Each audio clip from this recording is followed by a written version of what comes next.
Welcome back. Today we're going to do a quick chat on the DUNU Gizaudio DaVinci set. So this one's been out for a while. Probably not going to do a full review of it, but I do want to talk about some things I found, things that I tweaked to get it to the point where I really enjoyed listening to it, and we'll sort of just do that as opposed to rehashing a review that you've already heard, 3 or 4 times because it's been out for a while and lots of reviews on the set. So we'll kind of start at the top, and I will say that I use low impedance source devices. I measure on low impedance. This one actually measures differently on low impedance. It sounds differently on low impedance. First time I plugged it in, it sounded different than I was expecting to, and then I graphed it, and you can kind of see exactly what happened. So the low impedance version, if you are sub 1 ohm impedance, you're definitely getting a lower bass shelf. It's probably 3 dB at least under what I was expecting it to be, or what Timmy's graph shows what it was supposed to be. And you also get a lower treble response as well. So somewhere between 1 and 10, you're actually going to see kind of a more V-shaped presence or more V-shaped sound signature, something that resembles closer to what the official graphs look like. So, depending on what your source is doing, you're going to get a little bit more bass, and you're going to get a little bit more treble, but definitely on the low impedance devices, your sub ones, your SMSLs, your toppings, you're going to hear something that doesn't really resemble what you may have heard in reviews or what the intention of the set was, and part of it is going to be that. So on the other hand, if you are annoyed by the higher bass level that maybe you've got on DaVinci, pick up a dongle with low output impedance and you'll actually get less bass, as it shows on the graph. You get about a 3 dB drop in bass. And on the other hand, if you are using something like on a laptop, which happens to be a lower power, higher output impedance, you're probably getting a bad combination of slower bass response and more bass. And I think that's going to be the category that you probably don't want to be in, because it's not going to sound as well as it should on this particular set. And just do be aware, if you're hearing things that don't quite match up to what the reviews are saying, it always pays to think about what you're plugging it into and how impedance is affecting this. And you can kind of see that up to about 10, you get a nice little bass boost up to about where it should be. And then if you go above 10 into like 18, you do get a slight shift, a little bit more, but not really anything significant. And then on the treble, it basically stays about the same. So do be aware that whatever you're plugging it into is going to change the sound just a little bit. And then second, is there too much bass? And I think that was a common complaint on this one. People bought it and said it was too bassy. So I think the short answer was no. I think Timmy mentioned it was a bassier, heavier tuning. That shouldn't be a surprise to anyone who bought it. It's definitely going to have quite a bass presence, so that shouldn't be too shocking. But on the other hand, I would say yes, a $50 set with too much sub bass is fun, right? That's what I like. Cheaper sets with a lot of sub bass, those are very fun sets to listen to.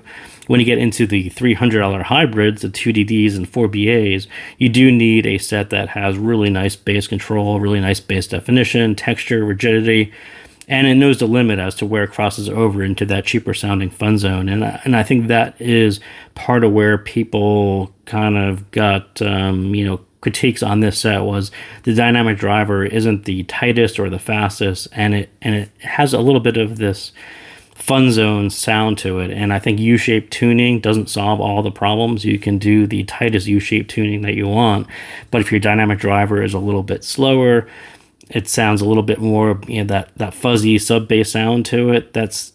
It kind of drags the whole sound down to it. And people kind of poked at different reasons. Is it the DD quality? Is it the tuning? It's a little bit a mixture of both. The DD isn't the fastest. The tuning is probably tweaked a little bit higher than it should be, and not super high. It's kind of a 1 or 2 dB too high, but just bringing it down a little bit would have given it a little tighter sound. And it's just very hard to pair 4 balanced armatures with a softer sounding dynamic driver at this price point. It becomes a noticeable thing, and I think that's exactly what happened on DaVinci. It became a noticeable part, and you can point to the fact that it was supposed to be a bassier heavy set, but then when you actually sit down and think about why you're buying a bass heavier set, you're looking for bass control and definition and texture and things that really pop out as bass quality as opposed to quantity. And I think this one kind of crossed the line into more of a quantity over quality. And I think so, yeah, I don't know. It's kind of I think it's definitely a mixture of the both.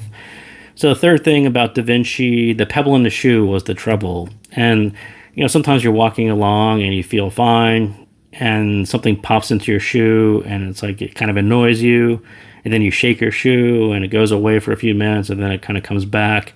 I think that was the trouble on this guy. There's something about it that sounded fine for a little while and then you would hear a track and it would kind of annoy you and it would sound a little less natural. And then the next track it would sound fine. There was this sort of cyclical annoyance to it that kind of went in and out, and it was really hard to pin down what was annoying me about it. And I think here's my theory on this one. There's just a little bit too much noise at both ends. There's a little bit too much sub bass and there's a little bit too much air region, upper treble, to really kind of compensate for the two. And it's something I've talked about quite a bit. People tend to put a little bit more sub bass and then tend to try to poke in a little bit more air to get over the sub bass because the sub bass is masking the air. And you end up with a very V-shaped sound to it. And that's sort of what happens here. But there's just an off-putting part to the treble that is really hard to pin down.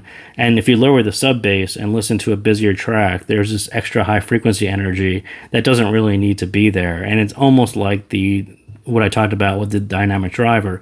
If you push it a little bit too hard, it tends to sound a little bit less natural, a little bit less than the price point. I think that's exactly what happens here. There's something out here that sounds pushed a little bit too far and it pops its head up and then you hear it and then it'll go away and it kind of comes in and out. And I think the sub bass does exactly the same thing. I think there are times you could listen to DaVinci and it's super enjoyable, very appealing, very nice, smooth, warm sound. And then there's other times where you just hear it kind of step out of place and there's a little too much sub bass, or there's just this upper edge to the treble that doesn't sound as natural as it should be. And I think both ends, would have been, pulled back just a little bit. And part of that is maybe because I listened to it at a little higher volume. Perhaps at a lower volume, you don't hear any of these things. But this is really a tricky one. If you're not quite to 10 ohms, right? If you aren't quite at this level of where it should be, you're hearing less bass and the same upper treble, right? This upper treble isn't actually changing with impedance.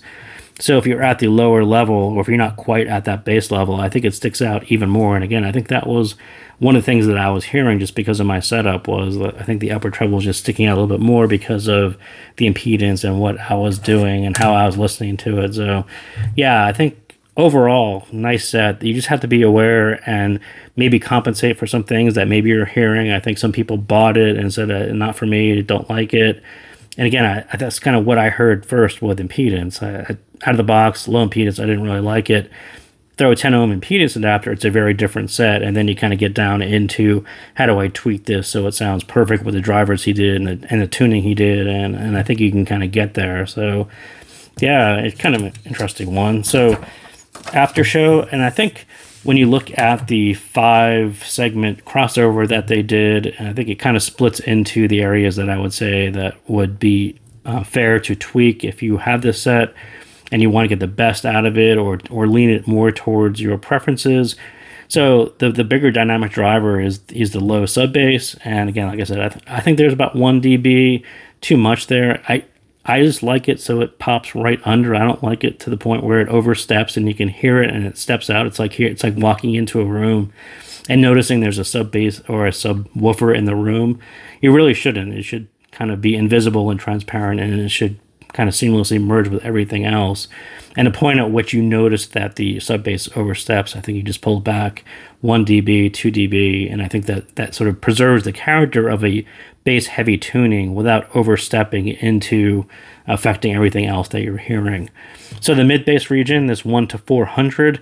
So this was the smaller dynamic driver, and I think when you look at the graph, I think this was the part that was a little bit deceiving. So if you look at the official graph that they used here, this kicks up a little bit in there.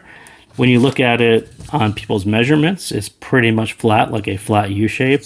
So I do think the intention of the official graph is actually the right. There should be a little bit it should be a little bit more of a boost here because this is a smaller dynamic driver. If you're comparing a 10 millimeter dynamic driver shelf to an 8, you should actually kick up the 8 a little bit higher. It should be a noticeable bump to it. So I put the noticeable bump into it. That will give you a little bit more impact, a little bit fuller sound. And I think, again, that was a little bit part that was missing. There was a little bit too much of a softer, persistent sub-bass sound, not as much of a sharper impact, sharper hitting drums. A lot of that was sort of squashed in the U-shape, and the U-shape is just a little bit too deep for a smaller driver, and that's kind of exactly...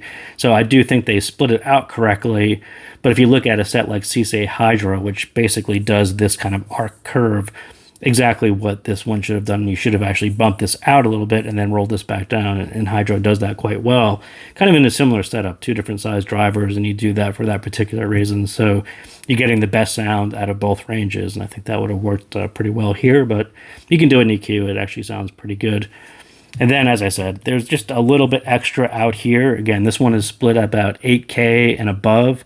I think there's just a little bit extra, and again, that's probably what I hear, at least on volume. It's just kind of boosted a little bit too much.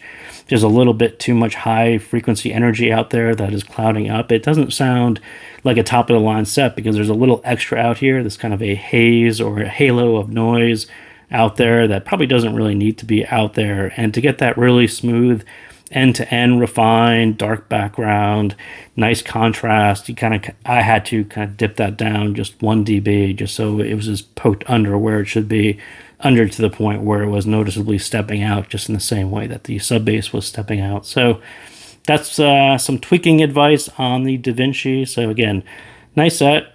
Could be tweaked a little bit if you weren't super happy with it. Definitely look at some of these points. They will kind of push you in the right direction to possibly put it back in more aligned to your preferences. So thank you guys again for tuning in, and I will see you next time.